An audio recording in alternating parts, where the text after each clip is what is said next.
राधे। मेरा राधे राधे आपसे एक प्रश्न था जी। कि तुलसी विवाह क्यों मनाया जाता है और तुलसी कौन थी?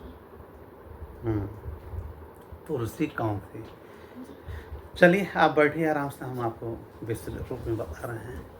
जैसे आज तुलसी और शालिग्राम की शादी है। जी तुलसी माँ और शालिग्राम भगवान की शादी है। इसके पहले हमें जानेंगे कि शालिग्राम भगवान कौन है, तुलसी माँ कौन है। ठीक है। जी तो ये अब हम चलते हैं जो है एक गणेश भगवान और श्री लक्ष्मी के विषय में कुछ जानते हैं। जी एक समय श्री लक्ष्मी और गणेश जी में थोड़ा सा मनमुटाव हो गया। गणेश जी शादी नहीं करना चाह रहे थे, तो लक्ष्मी जी ने कहा नहीं शादी करोगे। जी तो उन्होंने कहा नहीं, कहा तुम्हारी 2 शादियाँ होंगी, 2 से अधिक हो सकते हैं, कम नहीं, जाओ तुम्हारी शादी होकर रहेगी। मजाक में सब चला और गणेश जी भी नाराज हो गए।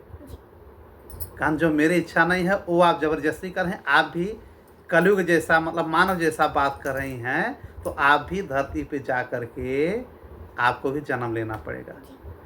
तो गणेश जी की शादी हुई, रिद्धि सिद्धि आप जानती हैं, इनसे हुई।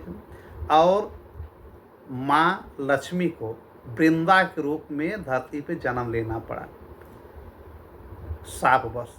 और जब वृंदा बन करके यहाँ पे धरती पे जन्म लेती हैं, तो ये भूल जाते हैं कि विष्णु भगवान हमारे पति हैं। ठीक है। विष्णु भगवान को पसंद करने के लिए, उनको फिर हासिल करने के लिए, प्राप्त करने के लिए ब्रह्मा की ये तपस्या करती हैं।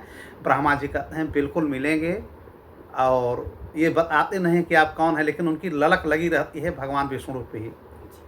लेकिन जीवन इनका जब यहाँ शुरू होता है पृथ्वी लोक पे, तो इनकी शादी होती है एक शंखचूर्ण नामक दैत्य से। शंखचूर्ण, उसी को जालंधर भी कहा जाता है। कहा तो यहाँ तक जाता है कि जालंधर के रूप में भगवान विष्णु ही अंशावतार में आ गए हैं। चूँकि लक्ष्मी अगर वृंदा बनी है, तो जालंधर या उनका पति कौन बन सकता है, तो भगवान ही बने कथा के अनुसार। ठीक है। लेकिन फिर भी कहीं कहीं श्रुति में आता है, कथा में आता है कि वृंदा ने शादी तो शंखचूर्ण से कर ली, लेकिन अपने पतिव्रत को उन्होंने कहा कि मैं जब तक विष्णु भगवान की ये पूरी पूजा तपस्या नहीं कर लूँगी, आप हमारे करीब नहीं आएंगे। काफ़ी सालों तक एक दूसरे के करीब जालंधर और ये वृंदा नहीं आई थी। जालंधर पति होने के लिए पति बन गया है, तो पति होने के कारण और पत्नी जो वृंदा थी बहुत सात्विक थी, पति की सेवा खूब करती थी, उनके वजह से ये राक्षस इतना बलशाली और घमंड अहंकारी हो गया, इसको कोई हरा नहीं पा रहा था। तो भगवान शंकर जी को, भोलेनाथ को जिम्मेदारी मिली कि इस जालंधर को मारिए, बहुत ही अत्याचार किया है, कोई देवता नहीं मार पाए, सबको हरा दिया है। शिव भगवान भी नहीं मार पाए, शिव भगवान भी जब जालंधर को नहीं मार पाए। क्योंकि जब ये कहीं लड़ने के लिए जाता है, तो वृंदा माँ बैठ करके जो है विष्णु भगवान की आराधना करती। फिर भोलेनाथ ने कहा विष्णु भगवान से कि कुछ ऐसा करिए, इस दैत्य को मार दें प्रभु, नहीं फिर ये बड़ा अत्याचार कर रहा है पूरी पृथ्वी में, पूरे स्वर्ग में, हर जगह पे।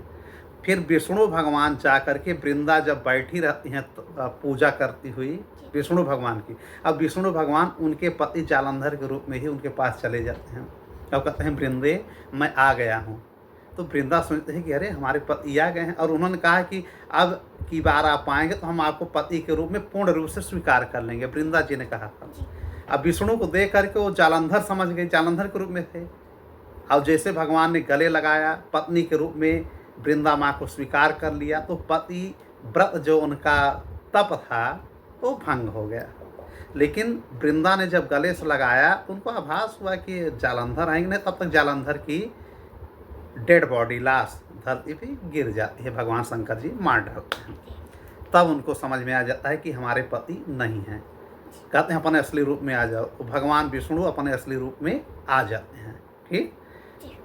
फिर ये श्राप दे देते हैं वृंदा कि आप भगवान विष्णु होकर के आपकी मैं पूजा करती हूँ, आप त्रिलोकपति हैं, इतना काला काम किए हैं, इतना गंदा काम किए हैं, आप तो एकदम पत्थर हृदय के हैं, मेरे भावनाओं से आपने खेला है, आपने मेरे साथ गलत किया है, आप पत्थर बन जाइए। तो भगवान विष्णु पत्थर बन गए, काले बन गए, काले पत्थर शालिग्राम के रूप में बन गए।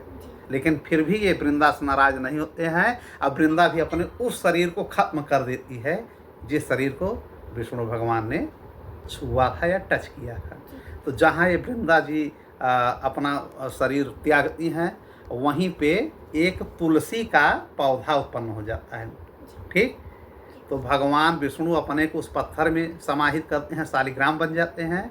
अब वृंदा तुलसी बन जाते हैं। फिर शालिग्राम और तुलसी माँ की फिर शादी होती है। तो हम लोग हमेशा शालिग्राम और तुलसी की शादी कराते हैं आज के दिन। इसके पहले कल एकादशी था, जिसको क्या कहते हैं, कौन सी एकादशी बताइए जी?